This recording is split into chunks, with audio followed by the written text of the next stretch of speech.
Pak Hugeng yang dikenal oleh kalau Gus Dur mengatakan hanya 3 polisi jujur, yaitu patung polisi, kemudian polisi tidur dan Pak Hugeng. Coba bayangkan lembaga polisi kita yang sangat korup itu ternyata membuahkan seorang polisi yang sangat fenomenal. Apa yang terjadi?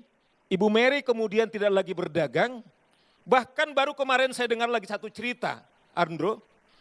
Satu hari istrinya Hugeng mendapatkan uang dari ayahnya, dapat gulden dari Belanda.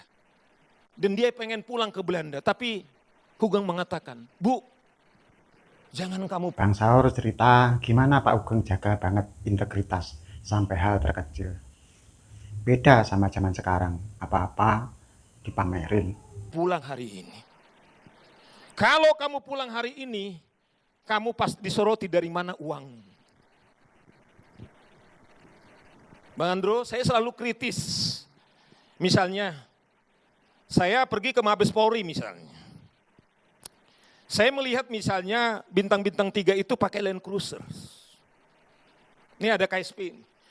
Saya bilang coba bayangkan polisi yang bergaji 8 juta, Bang Andro. Ini sih kritik pedas. Pejabat gaji standar tapi pakai mobil miliaran. Gimana rakyat mau percaya kalau pelayanan hidupnya semewah itu dari uang negara? Kemudian dia uang rakyat, uang gaji negara itu kemudian dipakai Land Cruiser yang berharga miliar. Bagaimana kita mengharapkan dia menjadi pelayan? Bagaimana dia menjadi polisi yang bisa melayani rakyat? Ini bukan yang Anda mencurigai ya, Bukan, Bang Saur ya? ini fakta yang saya katakan.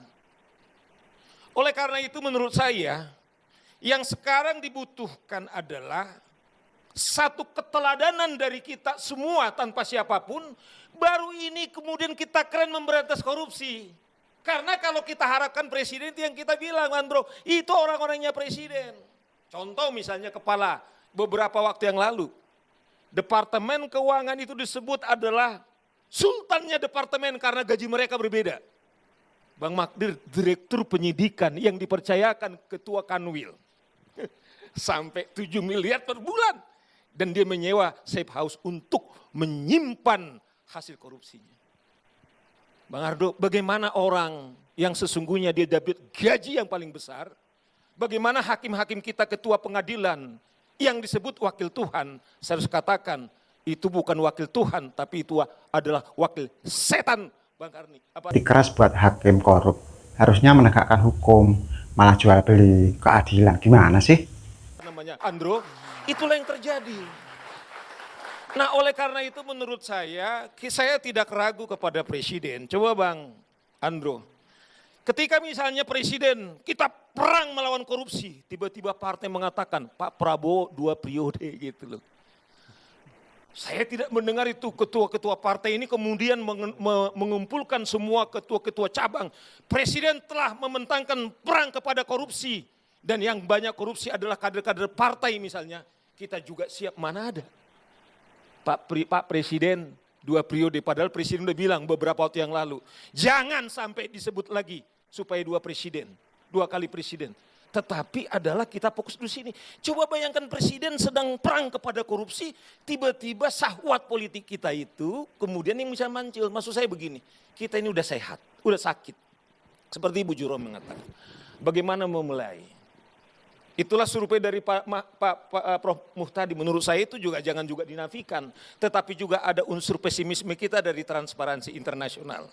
Oleh karena itu menurut saya Andro, sebagian pejabat kita ini sudah rusak otaknya. Bang Saur bilang otak pejabat kita udah rusak. Ini tamparan buat sistem kita yang lebih fokus ke syahwat politik daripada urus rakyat.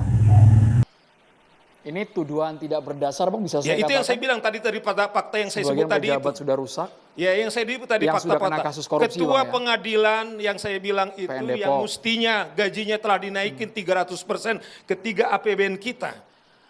Apakah kita harapkan hakim-hakim yang lain misalnya sebagai ketua pengadilan, kemudian hakim-hakim yang lain, kemudian kecuali dia betul-betul bertarung.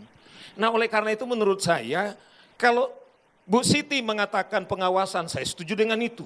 Tapi jauh lebih fundamental adalah bagaimana moral daripada setiap individu, apakah jurnalis, apakah guru besar, apakah seperti kami lawyer ini, Andro kasus CPO, yang korupsi 40 miliar, sekarang ini terdakwanya bukan sekedar penyuap, tapi ada 3 pengacara. Orang yang tahu hukum.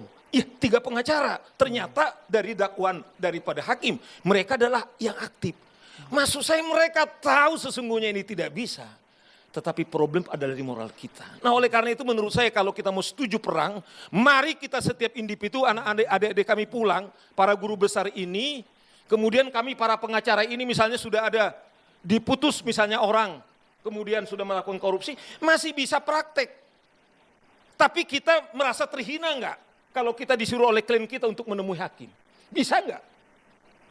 Nah ini yang saya kira kita harus gerakkan. Kantor kami misalnya dari awal, kalau sampai ada berani kemudian meminta kita